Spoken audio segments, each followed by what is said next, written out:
Hey guys, चलिए आज तथाकथित वारंगल गेट्स पर एक नज़र डालते हैं।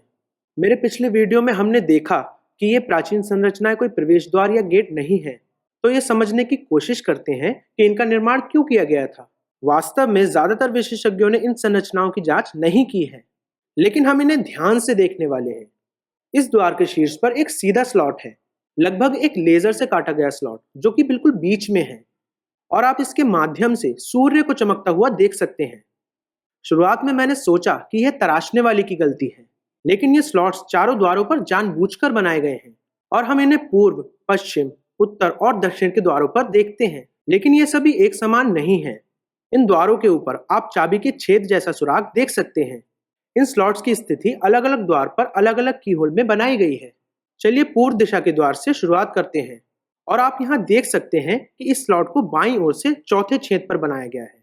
इस स्लॉट को 3.5 या फिर 3.5 की होल पर डाला गया है।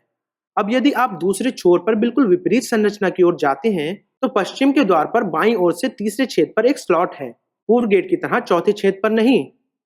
तो पश्चिमी द्वार पर स्लॉट की स्थिति 2.5 है।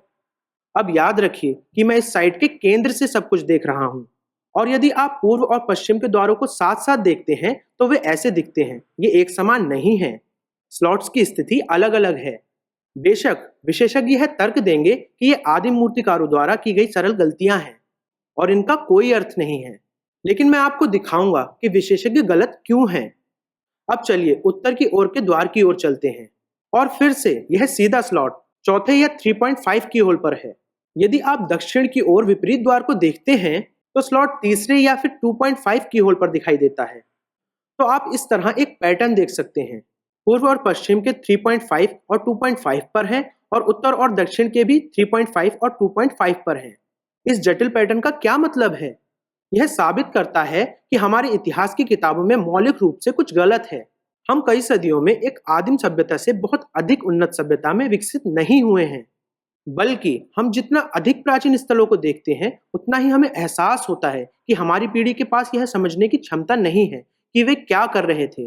लेकिन हम इन द्वारों को मानवीय दृष्टिकोण से देख रहे हैं, और हम इन्हें इस स्थल के केंद्र से देख रहे हैं। यदि आप ऐसा सोचें कि आप एक विशालकाय आदमी हैं और ये द्वार छोटे लीगो ब्लॉक्स हैं, तो आप इस स्थल के बाहर खड़े होंगे और इन्हें एक दिशा से देखेंगे। यदि आप इस साइड के बाहर जाते हैं और पूर्वी गेट को देखते हैं तो आप अचानक महसूस करते हैं कि स्लॉट 3.5 पर नहीं बल्कि 2.5 पर है। अब अगर हम किसी एक बिंदु पर खड़े होकर बाहर से पूर्व और पश्चिम दोनों द्वारों को देखते हैं तो ये स्लॉट्स वास्तव में समान हैं।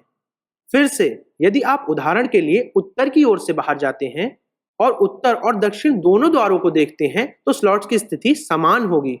तीसरे या चौथे की होल पर इन स्लॉट्स का पूरा भ्रम इसलिए होता है क्योंकि हम इस विशाल स्थल के केंद्र में खड़े होकर इसे मानवीय दृष्टिकोण से देख रहे हैं।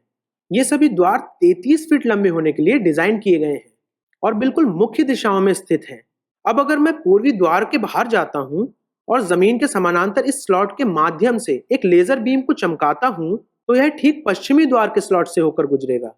बेशक वर्ष में एक ऐसा विशेष दिन होगा जब सूरज के उगने पर प्रकाश की किरणें पूर्व में इस स्लॉट से गुजरती होंगी और पश्चिमी द्वार के स्लॉट के माध्यम से बाहर निकलती होंगी। हमें खगोलविदों से इस विशेष दिन और इसके महत्व की गणना करवानी होगी। यदि हम पूर्वी द्वार और पश्चिमी द्वार पर इन स्लॉट के बीच एक लंबा पोल लगाते हैं और उत्तर और दक्षिण के द्वारों के बीच एक और पोल लगाते हैं तो ये पोल इस स्थान के केंद्र में मिलेंगे और गोले का चौथा भाग बनाएंगे, और इन पोल्स की छाया जमीन पर पड़ेगी जो कि सेकंड की सटीकता से समय बता सकती है, और इसे विभिन्न विशेषताओं वाले एक कैलेंडर के रूप में भी इस्तेमाल किया जा सकता है। भारत में जंतर मंतर जैसी जगहों पर ऐसे कई विशाल खगोलीय उपकरण हैं। उदाहरण के लिए यह उपकरण बहुत बड़े हैं और प्राचीन वैदिक ग्रंथों पर आधारित हैं। हम इस स्थान पर एक बहुत उन्नत साधन बना सकते हैं क्योंकि इन संरचनाओं पर कई तरह की विशेषताओं को उकेरा गया है और यह समझना मुश्किल है कि वे किस चीज के प्रतीक हैं। उदाहरण के लिए आप सप्ताह के 7 दिनों के लिए 7 कलियां देख सकते हैं, और यहाँ 6 की होल हैं वर्ष के हर महीने के लिए आधे। और इस बात पर विशेष ध्यान दें कि कुछ की होल आंशिक रूप से कैसे बंद हैं और कुछ खुले हैं। ये विवरण भी द्वारों के बीच अलग अलग हैं। अब ध्यान रखें कि उत्तरी और दक्षिणी द्वार भी हैं, और कल्पना करें कि उनका उपयोग कैसे किया गया होगा। और ये संरचनाएं केवल खगोलीय उद्देश्यों के लिए नहीं है, इनका उद्देश्य इससे भी ज्यादा है। और जो चीज बहुत आकर्षक है वो इन द्वारों पर बैठे हुए पक्षियों की प्रतिमाएं हैं। ये पक्षी बाकी संरचनाओं से अलग सामग्री से बने हुए हैं। वे हरे बसाल्ट से बने हैं, जो कि एक विशेष प्रकार की चट्टान है। सभी द्वारों पर यह पक्षी हैं, लेकिन उत्तर के द्वार पर यह पक्षी नहीं है। वहां जगह खाली छोड़ दी गई है। और दिलचस्प बात यह है कि हरे बसाल्ट में कुछ बहुत ही मजबूत चुंबकीय गुण होते हैं। इन चुंबकीय पक्षियों को सिर्फ उत्तरी द्वार पर ही क्यों नहीं रखा गया? मुझे यकीन है कि आप इन पहलुओं की स्वयं जांच कर सकते हैं। इस स्थान की ज्योमेट्री और नंबरों के भी कुछ चौंकाने वाले पवित्र पहलू हैं। 33 अंक को इन संरचनाओं की ऊंचाई के रूप में क्यों चुना गया? प्राचीन रहस्यों के शोधकर्ताओं को यह पता है कि 33 की संख्या बहुत महत्वपूर्ण है। हमारी रीढ़ में 33 कशेरुक हैं। वैदिक ग्रंथों में तैत्रिक नाम के 33 देवता हैं। पश्चिमी दुनिया में संख्या 33 के कई अजीब कनेक्शन हैं, जैसे कि यीशु के जीवन के 33 वर्ष और प्राचीन फ्रीमेसन प्रणाली जो कि 33 डिग्री की प्रणाली का उपयोग करती है, और ऐसे ही और भी कई हैं।